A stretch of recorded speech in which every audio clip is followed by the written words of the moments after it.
So hello and welcome to our periodic webcast from the Syracuse Intellectual Property Law Institute and the Technology Commercialization Law Program at Syracuse University College of Law. This is Shubha Ghosh. I'm a professor here, and I love doing these to learn about scholarship and to share the work of others. And I'm very honored today to have Brian Frye, who's the Spears Gilbert Associate Professor of Law at the University of Kentucky School of Law. I think he's been there for several years and has amassed not only a very rich and respected body of scholarship, but he's also the Pasha podcasts. He's also the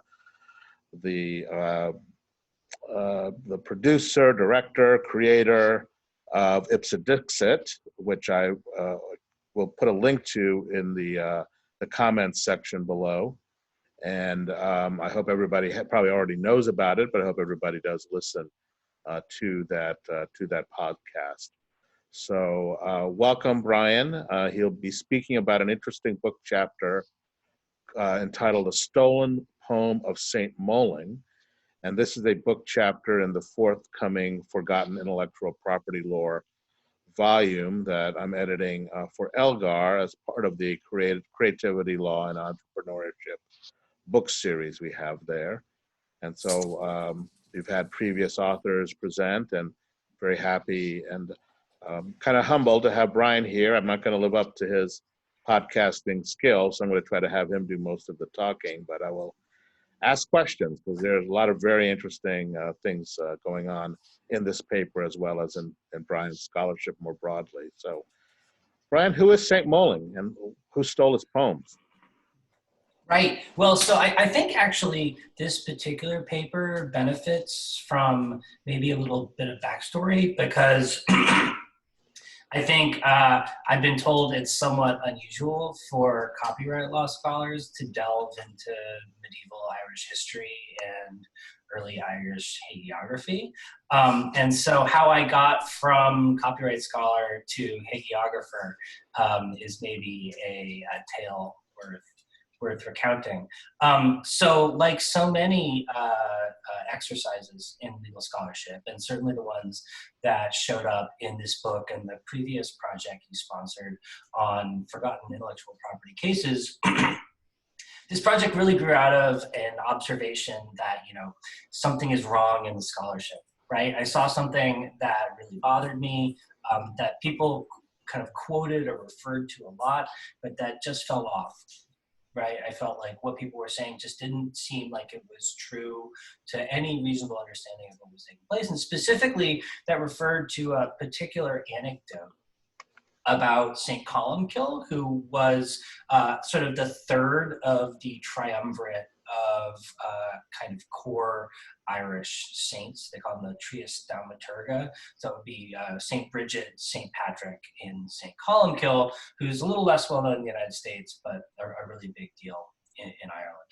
In any case, there's an anecdote, a very popular anecdote about St. Columkill that's been repeated by many copyright scholars over the years. And in fact, I think the use of the anecdote in the copyright context was actually, I believe, pioneered by Augustine Burrell, who was a legal scholar from the late 19th century, who did a series of lectures on copyright in England. And has been quoted by many people over the years, including by Justice Breyer in his dissent to Golan v. Holder. And the anecdote went as follows, that St. Columkill went to visit St. Finian, and while he was visiting, he borrowed a book from St. Finian, traditionally a psalter or a copy of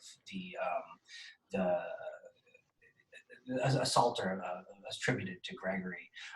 In any case, he copied the book without asking for permission from Finian. And when Finian discovered that he'd copied the book, Finian demanded the copy from Moling, who refused to give it to him. And so they agreed to take their dispute over the ownership of the copied manuscript to the High King at Tara, King Darmid. And when they presented both sides of their dispute, King Diarmid reflected on the dispute and proclaimed in sort of gnomic Irish fashion, to every cow its calf, to every book its copy, the copy goes to St. Finian, because the original book belonged to St. Finian. And so, that's how the anecdote is usually related, and it's treated as, quote unquote, the first copyright infringement dispute in history. Of course, there's a lot of issues with that. Number one being, of course, that's not the end of the actual story. So in the actual story as recounted in the sort of late life of Columbkill, Columbkill was dissatisfied with King Diarmid's ruling, and so actually went back to his people, the O'Neill clan of the Northern O'Neill, and returned with an army of O'Neill and Oevan soldiers, and actually defeated King Diarmid in battle with the help of Saint Michael in some retellings. In any case, they had like a magical field that enabled them to destroy the armies of King Diarmid, and Columbkill reclaimed the manuscript with great fanfare and returned it to the O'Neill clan.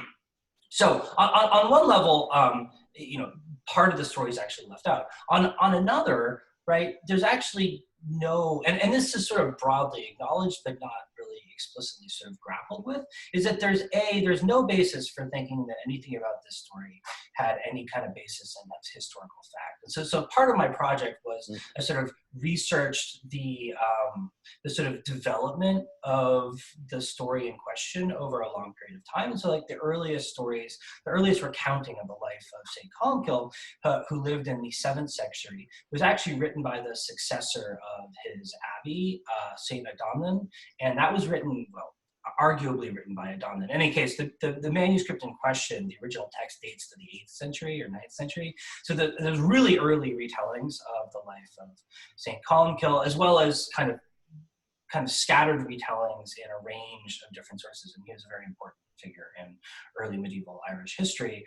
None of them recount anything approximating the story in question until a 12th century life of St. Columbkill, and the version that's typically told today as a sort of canonical life story of Columbkill, in this particular anecdote known as the Battle of the Book, actually dates to the early 16th century from a syncretic life of Columbkill that was written by Manus O'Donnell, who was the leader of the O'Donnell clan, which was sort of the successor of the O'Neill clan one of the successors of one of the branches of the Northern O'Neill, jockeying for political power in the 16th century, right? So to the extent that this anecdote or this parable was ever sort of presented as a story about the concept of copyright in early medieval or even late medieval Ireland, it just doesn't mean anything,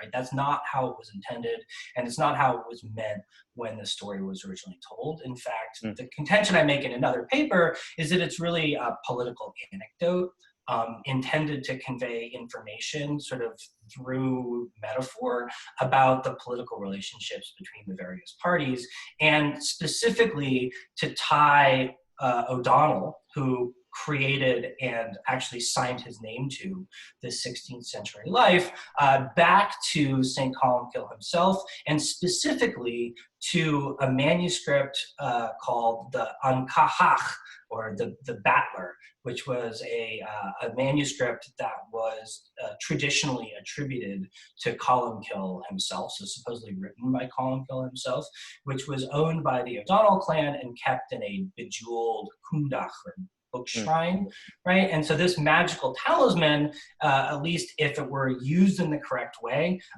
was supposed to guarantee victory in battle to the O'Donnell clan. And so part of the project, I argue, in this 16th century book was actually O'Donnell attempting to establish the legitimacy of his leadership of the Northern O'Neill by creating a direct link between himself and the saint, and kind of placing himself in the position of the saint, and that this story about the copying and so on was really an anecdote or a sort of political metaphor for the relationship between him and rival northern clans also looking to claim a similar kind of legitimacy. So to understand it as a story about literary ownership or about copyright infringement is actually a terrible misunderstanding of what was trying to be accomplished. And actually the more interesting story to my mind about that particular, about the Columkill story, is actually about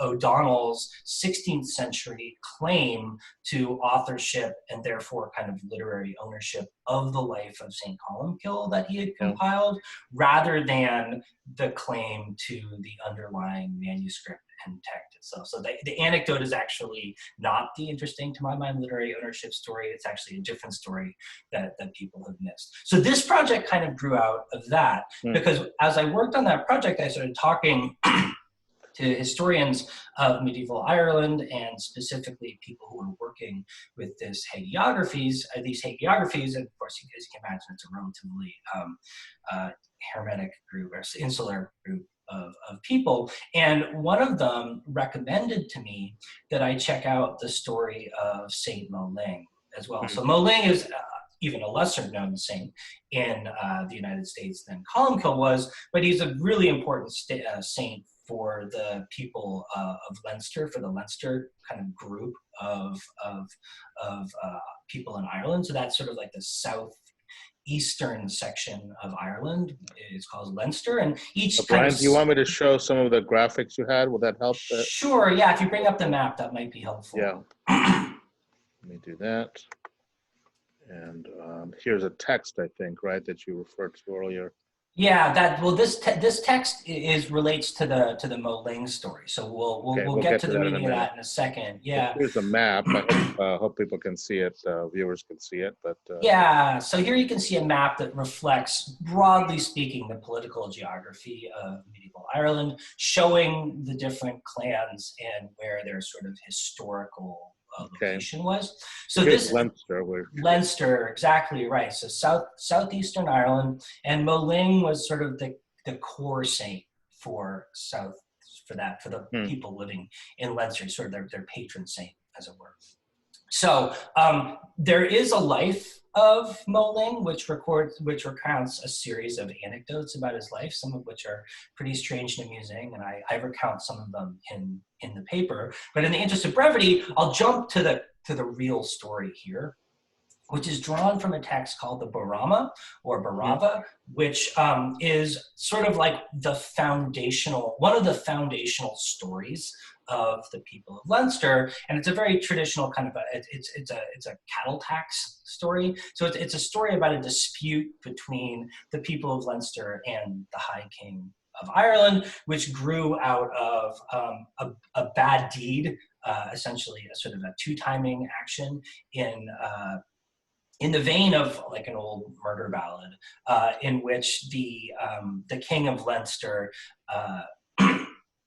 improperly requested marriage with the daughter of the High King of Ireland, and when he decided he wanted to marry the other daughter instead, he lied and said the first daughter had died, and then when the two daughters saw each other, they both were sad, and essentially they both died. And the king was mad and imposed a very, very heavy tax, a cattle tax, but it included many other things on the people of Leinster, which historically they were required to pay over like every different periods of time, right? So the people of Leinster were burdened by this tax and wanted to be released from the tax. And in the third section of the Barama, the King of Leinster, kind of at a loss as to what to do in order to get Leinster out from under the tax, decides to send Saint Moling to go to the High King of Tara and ask him to remove the tax. That you've levied enough, it's time to stop levying this tax on us. And so what Moling did was, in the role of a philid or a poet, which was one of the three professional classes, I kind of characterize them, in Ireland at that point in time, which would have been nobility or kings, as it were, the priesthood, and the poets. In his capacity as a poet as well as a priest, which was not an uncommon kind of pairing at the time, at least in legends, Mo Ling composed a praise poem for the High King of Ireland, which he would offer to the High King as partial sort of compensation or partial inducement for the king to lift the tax from the people of Ireland. And so what Mo Ling was going to do was travel to Tara to have his reciter, the poet Tol Chen, who would be like a lower status poet, recite the poem for the High King of Ireland. Well, by the by, Tol Chen stole away and went to Tara first and recited the poem for the king before Mo Ling could do it, before Mo Ling arrived. And so when Mo Ling arrived and decided and began performing the poem for the High King's response was, well, this poem is plagiarized because Tol Chen has already recited it to me. And Mo Ling's response was, well, if Tol Chen wrote it, then he can recite it again. Let him recite it again to prove that he's the author. And when Tol Chen tried to speak, all that came out of his mouth was gibberish. He got very upset and then ran to County Wexford, where he drowned himself in a waterfall. Thereby, Mo Ling proved himself the author of the poem, and that was part of the compensation that induced the High King at Tara to lift the King Fionnachta to lift the cattle tax on Leinster. Now, of course, once again, like the Columkill story, this legend, as it were, has no basis in historical fact. Right? There's no evidence that any of these things actually happened. But as is so often the case with texts of this kind, what they can do is tell us about the sort of worldview, perspective, and political economy at the time that the story was written, right? Because in order for the story to make sense, the author of the story would have had to tell stories that would have read as true and consistent about kind of concepts of ownership and propriety for the people who are actually reading the story. So if I recall correctly, the best guess is that this version of the Brahma was written sometime in the 12th century, maybe a little bit later, 13th century. So even though the story about Mo Ling writing the poem and the story about the accusation of plagiarism levied against him were not literally historically true, right? The concept of what would have made for a valuable praise poem that a king would have considered worthy of compensation, at least probably reflected the way people at the time conceptualized what made a praise poem valuable. So part of the core argument in the article is that by looking at this story, we can understand something about the political economy of poetry at that point in time, late 13th century Ireland, and understand a little something about how people conceptualized literary ownership in relation to what I like to refer to as like the poetic economy of that point in time. And so there were actually kind of accompanying texts that laid out what sort of made a poem valuable and what different classes of poets were expected to accomplish in order to produce a poem that would be worthy of the degree of compensation associated with their particular status. And one of the defects that a poem might have would be like excessive copying, or essentially what we call today plagiarism, in a sense, where if you just reproduce a poem by someone else, then the poem that you're creating is defective and not worthy of compensation. So what this really gets to me, is the idea that because the livelihood of the poets was so heavily dependent, almost entirely dependent on their ability to compose and perform novel praise poems for the patrons who would underwrite and subsidize their profession, there had to be standards to determine. They needed professional standards to determine, who would own and have a right to attribution in the various literary works that they produced. And they needed that in a way that producers of other kinds of literary works, say, for example, hagiographies, like religious texts, didn't, right? So at that point in time, typically religious texts are unattributed, or when they are attributed, they're attributed for political reasons, right? They're attributed to a particular individual who would establish the credibility and value of the text rather than the actual authorship. And the poems written by these poets who were providing praise to the kings was very different, right? They were very consciously attributed to the poets themselves. And you see that consistently in the poetic texts, many of which have survived, produced during that period of time, where unlike other texts, the poems are almost always attributed, and they're attributed to specific poets and not necessarily to patrons or third parties for political purposes. So ultimately, what I think is really interesting about this particular story is that I think it at least calls into question how strongly we should take ideas about a lack of a concept of individual authorship and literary ownership in the medieval period, and suggests, at least to me, that perhaps the concept of literary ownership has historically really always had a kind of underlying economic motivation that is perhaps underappreciated, I think, in some of the literature. Yeah, that's wonderful. Let's spend our time now unpacking it. Just one other, I think you, just before we move into unpacking things, I think you wanted to show this as well, right? This is sure. Mulling and a manuscript, right, or a sealed manuscript. Yeah, so you see on the left here is a sort of stylized representation of St. Mulling from a church in Leinster, I forget which one. And on the right is the cumhdach, or book shrine, of a manuscript associated with St. Mulling. So just like the Northern O'Neill, who had a cumhdach associated with St. Columkill, the patron saint of the O'Donnell and O'Neill, Northern O'Neill clan, the people of Leinster had a cumhdach or book shrine that contained a manuscript associated with St. Mulling that was, attributed similar kinds of magical powers relating to the welfare of the people. So a kind of a consistent valuation of manuscripts in that period of time,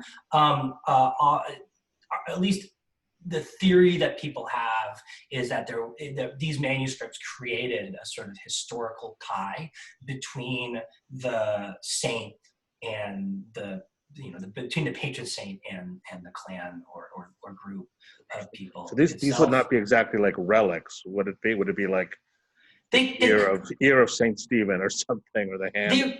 They actually, there's an argument that they were kind of like a relic in a sense, that it was the writing of the text by the saint that established the link between the object and the saint.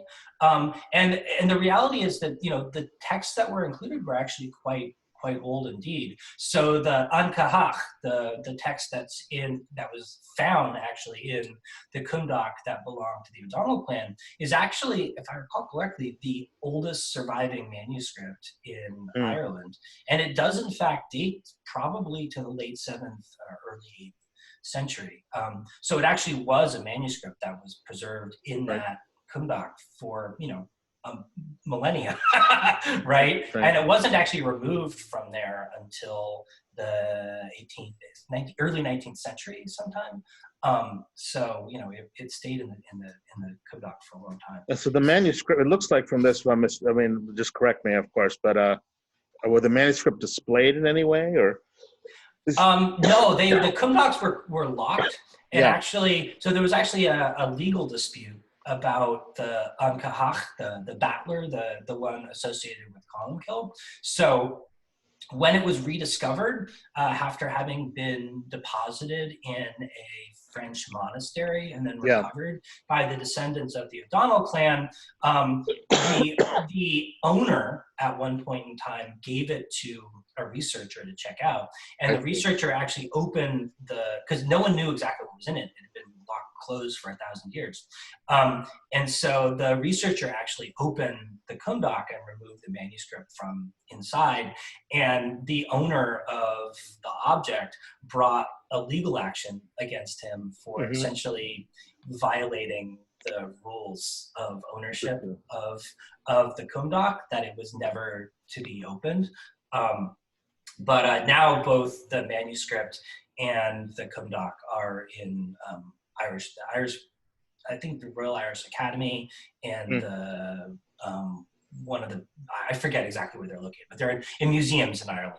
Oh, interesting. And there'd be limited copies. Would this be the only manuscript, right? Am I right about that, or would there be? Well, no, I mean, so these particular manuscripts in question, what was important was less the content of the manuscript than the attribution of the actual writing, right? So the manuscript in the Cumdoc, the Columkill manuscript, is a version of the Vulgate. So, you know, it was a text that was widely distributed at that period in time and highly valued, but, you know, one that exists in many, many copies. So it wasn't valuable for the content of the text so much as who it was attributed to, which was true of, you know, the overwhelming majority of texts produced were religious texts that were copied from other texts. But that really underscores the idea that the Columkill story really makes no sense, right? If taken literally, because copying manuscripts wasn't just permissible, it was encouraged, right? I mean, the only way that you could create and disseminate religious texts was by people sitting down and laboriously copying them onto parchment. It's very expensive, very time-consuming, very limited number of people who could actually accomplish this. So the idea that there would have been objections from one saint to another to copying and further disseminating the writings of St. Gregory, who kind of produced the Vulgate, it just doesn't make any sense that there would have been that kind of an objection. And in fact, you see that kind of objection to copying a manuscript nowhere else that I've ever seen anywhere in the literature, right? So I mean, the very fact that it's this remarkable outlier that no one else seems to have ever had an objection to anyone doing this really ought to raise some red flags, I think, that I was surprised to see kind of people took it literally when there's every reason to think it was intended allegorically and not as a literal representation of what people thought about copying at that point in time. In fact, lending manuscripts for the purpose of copying was not uncommon. Many book curses reflect explicitly on how when you borrow a book to copy it, you have responsibilities to the owner of the book not to damage it, to return it to them, et cetera, et cetera. I mean, if that's what the social norms or the kind of the economic norms around copying manuscripts were really like, then this story makes just no sense at all. Right, interesting. And so let's take apart a little bit. You've talked about at least two types of works, the praise poems and then these religious manuscripts. For the praise poem, I'm sorry, go ahead. Yeah, well, I would actually say there's lots of different kinds of works that were produced, but the three we might think about in relation to each other because they had different purposes would be religious texts that were copied for the purpose of engaging in study or prayer, right? So something like the Bible or the Vulgate or various other kinds of religious texts that were widely distributed. The second kind of religious text would be hagiographies. Right. And hagiographies are lives of saints. I would argue, and it sounds a little crass, but I think it's probably accurate, the hagiographies were written in order to substantiate the eligibility for sainthood of various important religious figures in Ireland and in other places as well. I mean, writing hagiographies was a very common enterprise in medieval Europe, including medieval Ireland. And so these hagiographies were produced and sent to Rome in order to substantiate the claim to sainthood of the individual who is being lionized in the hagiography. And therefore, they're also kind of highly stylized, right? They tell stories in a very kind of predictable, formulaic way because they're sort of like a legal brief in a sense, right? You're making a case for sainthood. You're not actually telling the story of someone's life. And so, you attribute to the saint in question all these different kinds of attributes that are consistent with canonization. And so you can glean bits but again, the hagiographies are one of the key, or probably the key source for information about life in medieval Ireland, because of course, while they're intended as formulaic documents conveying kind of formulaic information to make what amounts to a kind of legal case for sainthood, they're written in a particular historical context. And so inevitably, the author, whoever that typically is anonymous or attributed to some important figure to further substantiate the case, right? The author of the actual text in question is inevitably going to write the text in light of everyday experience. And so when they describe the life of the saint, what they're really doing is describing their own life, right? Yeah. And what the world is like in the place where they live. And so by kind of reading between the lines, to kind of riff on Maitland maybe a little bit, you can kind of find the truth about life, or aspects of the truth about life, the substance of life in medieval Ireland, secreted in the interstices of the text of the hagiography, right? Yeah. And then these praise poems were something entirely different and Right. reflected a kind of literary economy unique to medieval Ireland, in which this entire class of individuals, poets, engaged in kinds of quasi-political literary activities where they would travel from place to place, bringing information and kind of establishing the historical legitimacy of the kings about whom they wrote these poems. And they wouldn't be commissioned. It sounds like I add some levity to this. I keep thinking about the Monty Python Holy Grail, where you had, I forget which St. Robin or something, which night it was that had the bard that was following him around and singing praises, especially when he was running away, and he didn't like when he was running. Yeah, oh, absolutely. Well, you'd be surprised. So, I mean, one of the stories about the poets was that they were very burdensome because they would arrive at the palace of the king with a large retinue of hangers-on. Yeah. And then when they arrived, the king was then expected to feed and house and entertain, to do a whole bunch of expensive things for the poets in exchange for the poets composing these poems in praise of the king. And if the king failed to rise to the task, then the poets would engage in what was known as satire of a kind. And the satire had to be justified in order for the poets to do it. But at least in theory, there was this concept of kind of a magical quality to satire, where by satirizing king, the poets could actually induce all kinds of ailments in the king. And make them feel ashamed and horrified by themselves. But in addition, there was a tradition that the poets couldn't just go straight to satire. They had to also, they had to kind of do a warning first. So they would write a poem that was like a sort of like calling out the king, as it were, saying, essentially saying, like, I'm doing this as like, I'm writing this poem as a way of letting you know that if you don't follow through on your obligations, then I will do a satire instead. So it's sort of like a complaint almost against the king. And so there was a lot of tension between the kings and the poets. And like, so one of the sort of legends around Columkill is that actually he intervened when the High King of Tara was going to kick the poets out of Ireland. Columkill intervened and preserved the role of the poets in Irish society. Interesting. And so if he did go in, did get the proper treatment from the king, then the poet would do the praise poem. That's right. And then there's a question of compensation. So that's right.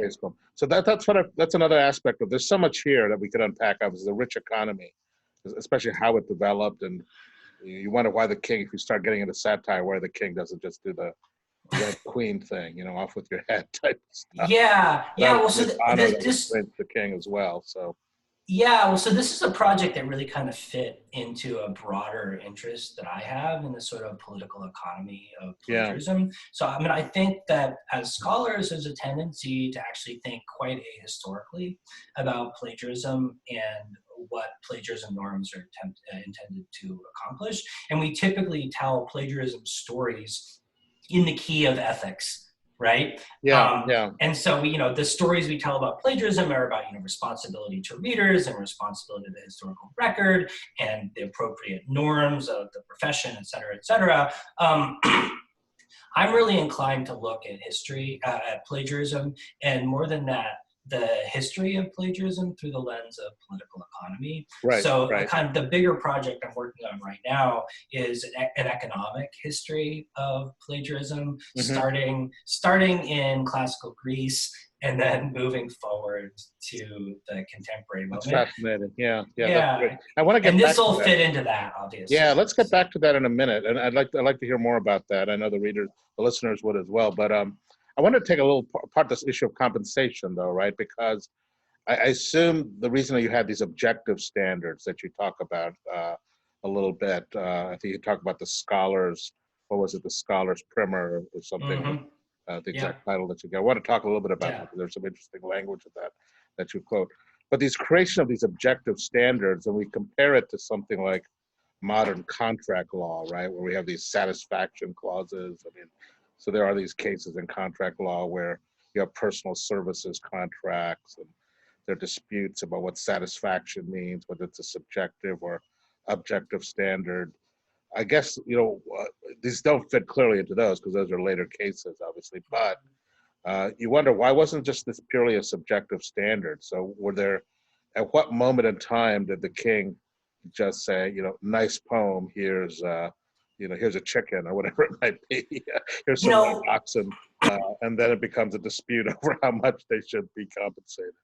yeah, well, I think that's a really interesting question, and I'm the farthest thing from a real scholar of medieval Ireland, I right? I got mean, that. It's maybe it's a situation where nobody knows, right? It's just, yeah, yeah, but I mean, I think at the end of the day, the problem is we just don't have enough information to really mhm, know, right? I right, mean, the number of texts that have survived. I mean, who knows how many were originally created, but the number of manuscripts that have survived recounting, information about like kind of these political economies and life during that period are pretty limited.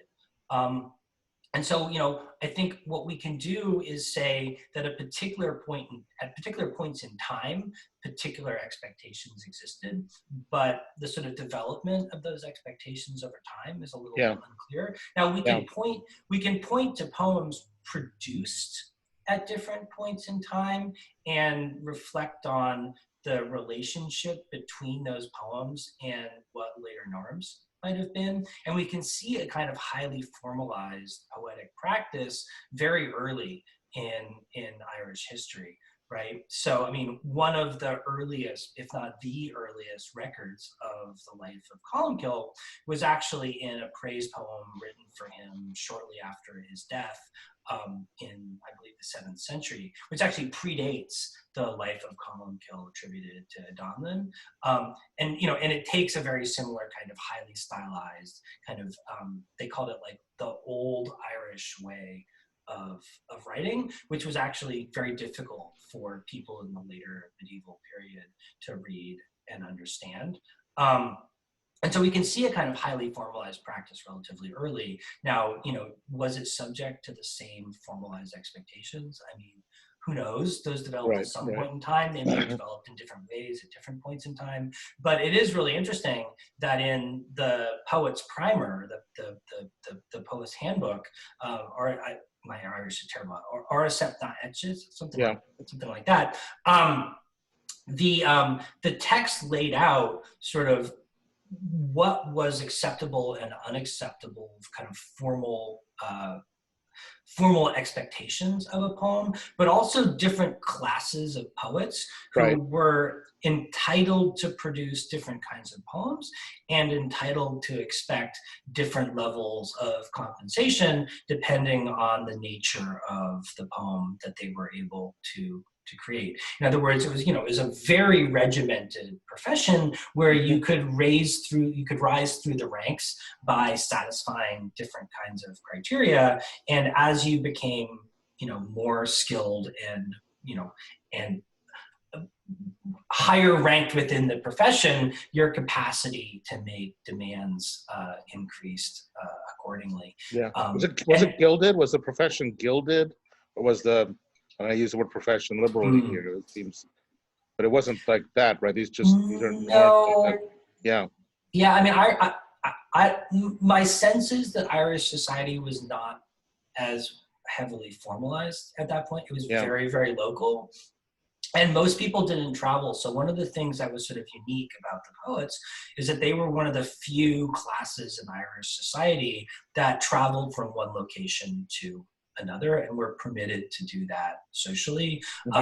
Most people would not, right? And so they were bringing, among other things, bringing information from one location to another location. But, you know, so not formally gilded, but I would say, like, not everyone could just claim to be a poet. It wasn't like, you know, it's kind of open membership or something. Right. You had to qualify, and you had to be socially permitted via the expectations of Irish society to be the kind of person who could make a claim to be a poet in the first place. And that would then affect how much compensation you could expect for that. Yeah, the sort of where you fit within the hierarchy would determine how much compensation you could affect. You know, one of the things we have about maybe 10, 15 minutes left. And I want to spend more time unpacking your work on plagiarism, which is really, you know, obviously the connections here. But one of the things about the, I'm not going to even attempt the Gaelic here, but I think you translated as the poets or the scholars primer. Is, they talk about how not only is plagiarism looked down upon, but the other word that caught my eye was banality. I thought this was sort of interesting. I mean, that obviously is suggesting some aspects of originality under modern copyright law, maybe.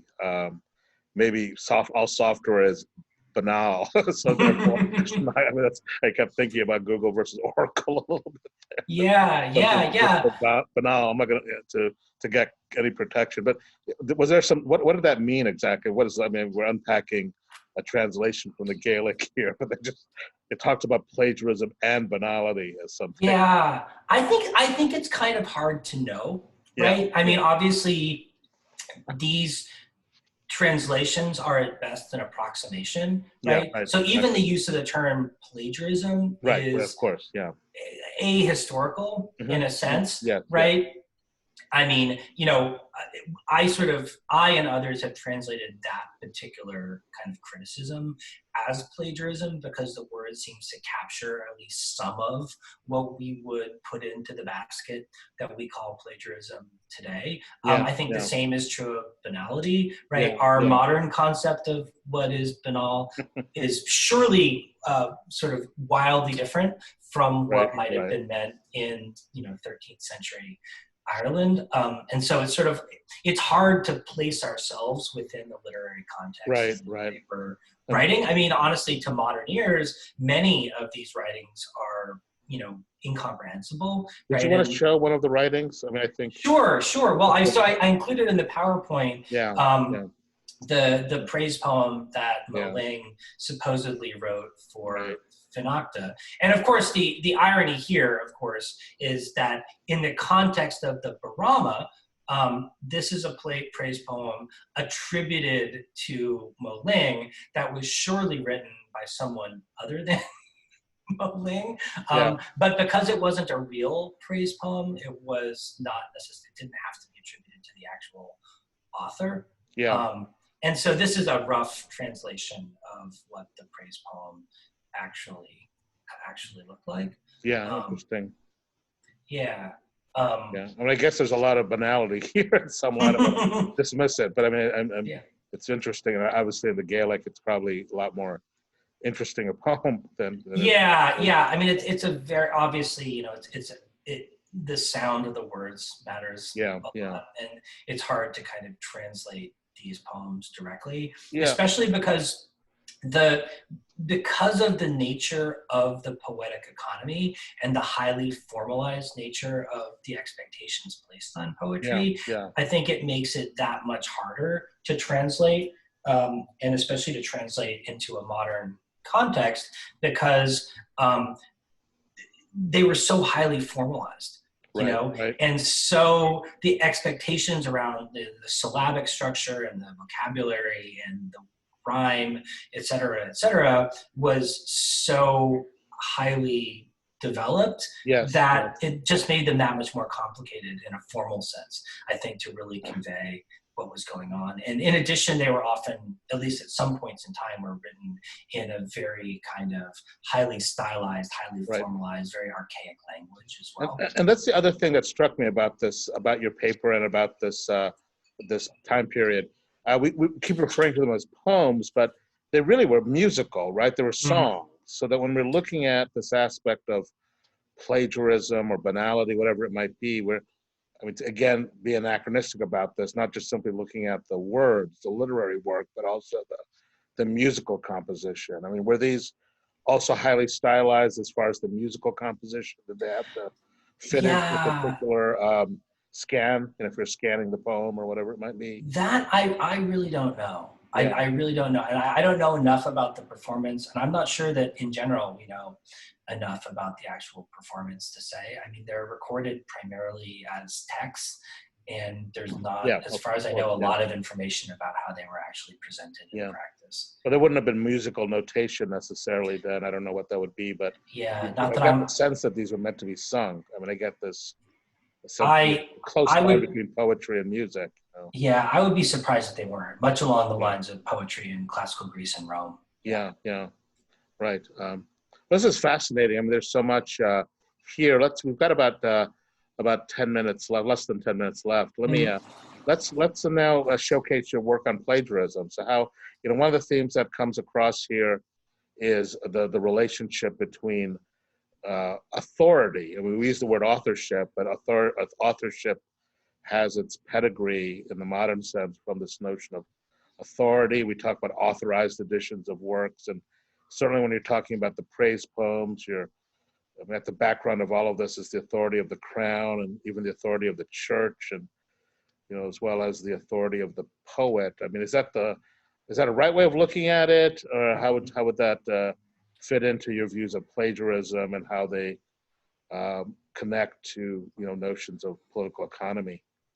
Yeah. Well, so I mean, I guess the background would be to say, like, I never met a sacred cow I didn't want to barbecue. Right. Um, Right. Yeah. Yeah. Yeah. Exactly. right. Right. And so there's nothing, there's no cow more sacred to academics and to people engaged in a modern literary economy than plagiarism. Right. And as I like to say it, you know, it's like we believe so strongly in literary property because it happens to be the kind of property that we produce, right? And so there's a strong kind of identification with property norms that are consistent with our social and class expectations. And so my work on plagiarism in general has just been to say, you know, look, everyone takes plagiarism norms for granted and assumes that they're legitimate and justified.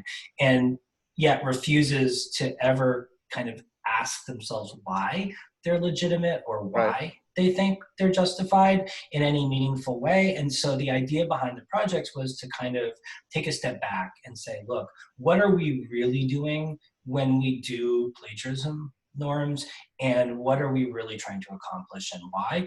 And so, you know, the papers I've written so far, Plagiarism is Not a Crime and Plagiarize this paper, both look at sort of modern plagiarism norms and modern and the enforcement of those norms more specifically, and ask, right, what are the potentially legitimate goals, but what are our kind of associated goals that might seem less legitimate? And so I really try to distinguish between, you know, reader-oriented goals, which would, you know, goals in like actually intended and calculated to increase the value of, or the kind of the value of a work to a person who's consuming it, as opposed to author Hmm. oriented Yes. goals that are intended to police the ability of authors to extract economic, or for that matter non-economic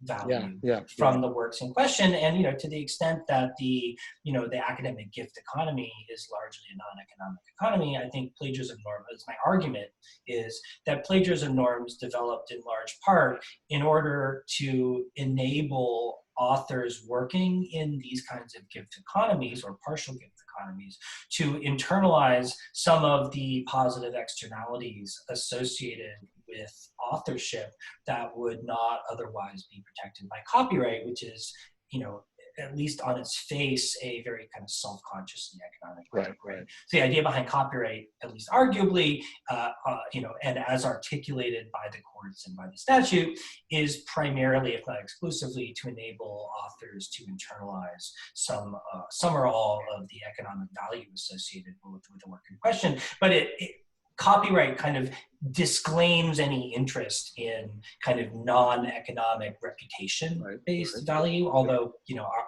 obviously there's a lot of spillover there. But my argument is that plagiarism norms are largely a kind of a informal or kind of non-legal way that different literary communities have created norms in order to enable authors to internalize the kind of reputation-based values that copyright doesn't, fully cash out in ways that they want to, right? So this is kind of a way of saying that, well, fundamentally, copyright is about, or rather, plagiarism norms are about the literary economy in the same way that copyright is. It's just looking to it's looking to fence or police, as it were, a different kind of value than copyright is. And so the next kind of longer term project I want to engage in is sort of to trace the history of the concept of plagiarism back to classical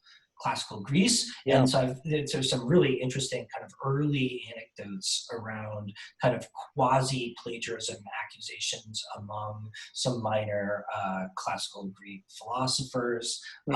And to ask sort of what were the economies at that point in time, and how did accusations of plagiarism in that context interact or intersect with the economies in which these individuals were participating, and to sort of walk through the history of literary production and point to how in every circumstance there's a clear economic motivation for the particular kind of plagiarism norm that developed at that point in time, and to suggest that as a consequence of that, we really ought to understand the development and promulgation of plagiarism norms as a reflection of the literary economy that they were intended to manage. Yeah.